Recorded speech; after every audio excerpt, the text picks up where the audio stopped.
یہ بچوں کے رویے جو ہیں یا ان کی اپ برنگنگ میں ان کے نام جو پیرنٹس چوز کرتے ہیں اس کا کتنا اثر ہوتا ہے؟ آپ صورتحال یہ ہے کہ آپ کی بات بالکل درست ہے. دیکھیے وہ جو ہمارے زمانے کی مائیں تھیں اور ہم جو ماں باپ ہیں، ہم نے اپنے بچوں کے نام رکھے اللہ اور اللہ کے رسول کے کہنے کے مطابق. اللہ کے رسول کا قول کیا ہے کہ صحابہ اور صحابیات پہ نام رکھا کرو.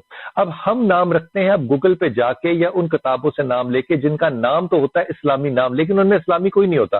اس میں ہر مذہب کے، سنسکرت کے، ہیبرو کے تمام الفاظ ہوتے ہیں اور جن کے کوئی معنی نہیں ہوتے وہ بھی. لیکن میری دانش کے اندر ایک تو سادے نام رکھنے چاہیے. اگر آپ اس بات کی مثال لینا چاہیں تو آپ صحابہ کرام کے لیں. ہر صحابی کا عبداللہ کے بیٹے ہیں، علی کے بچے ہیں، حضرت عبداللہ بن مسعود کے بچے ہیں. آپ غور فرمائیے کہ اکثریت بیٹوں کی جو ہے اور بیٹیوں کی جو ہے ان کا نام عبداللہ اور فاطمہ اور زینب ہے. اکثریت. اب بنت آگے لگ جاتا ہے، عبداللہ ابن عمر لگ جاتا ہے، وہ ایک الگ. لیکن اگر نام یہاں پہ کسی کو کہہ دیا جائے کہ آپ فلاں رکھ لیں، وہ کہتے ہیں وہ تو اس کے کزن کے بھانجے کا ہے تو اس لیے ہم نہیں رکھنا چاہتے. ہم نیو کاسٹ آف نیمز کے اندر بہت بڑی ایک بے برکتی کر رہے ہیں جو کہ اللہ رسول کے حکم کے خلاف ہے. دوسری چیز یہ کہ ناموں کو ملنا چاہیے قرآن حکیم کی ان الفاظ کے ساتھ جو قرآن میں اکٹھے آئے ہیں. مثال کے طور پہ الف لام اور میم اکٹھے آئے ہیں.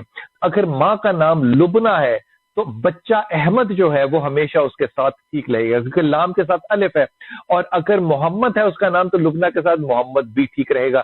جو الفاظ قرآن حکیم کے اندر آگے پیچھے یا اکٹھے ہیں وہ ہمیشہ دنیا کے اندر جو ہے وہ بھی اکٹھے رہیں گے. یہ ان کا جینیٹک آرڈر ہے. اور یہ گفتگو جو ہے بڑی تفصیل سے امام ابن سیری نے بھی کی ہے اور امام عربی نے بھی کی ہے. دی بیزلز آف وزڈم کے اندر اس کے بڑے اشارے ہیں. یہ میرے خیال میں ایک بڑا ہی اہم معاملہ ہے کہ ہماری نئی مائیں جو ہیں وہ گوگل پہ جانے کی بجائے احادیث کی طرف اگر جائے تو وہ نام زیادہ برکت والے ہیں. میں ایک چھوٹی سی مثال دے رہا ہوں. مثال کے طور پہ سعاد میم جو ہے ان کا رشتہ جو ہے وہ رہنا چاہیے، جیسے ابھی بیٹی بات کر رہی تھی.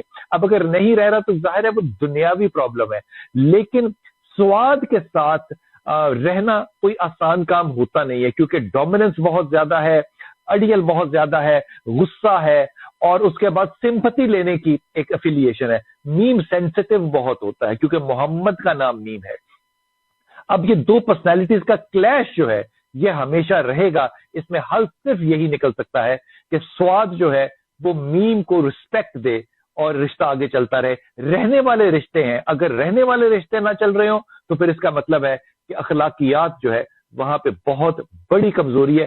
اس کالر کے سوال کے جواب میں تمام بہنوں اور بیٹیوں سے یہ عرض کروں گا کہ اپنے بچوں کے نام بیٹوں کے یا بیٹیوں کے صحابیات یا صحابہ کے ناموں پر رکھیں. خدا ویسے ہی برکت ڈال دیتا ہے. پھر یہ اعتراضات نہیں ہوتے کہ بچہ جو ہے وہ بے ادب ہے یا وہ بدتمیز ہے. بہت بہت ہی زیادہ خوبصورت آپ نے بات کی. اللہ کرے کہ یہ بات سب لوگوں کے کانوں اور دلوں تک اثر کرے انشاءاللہ.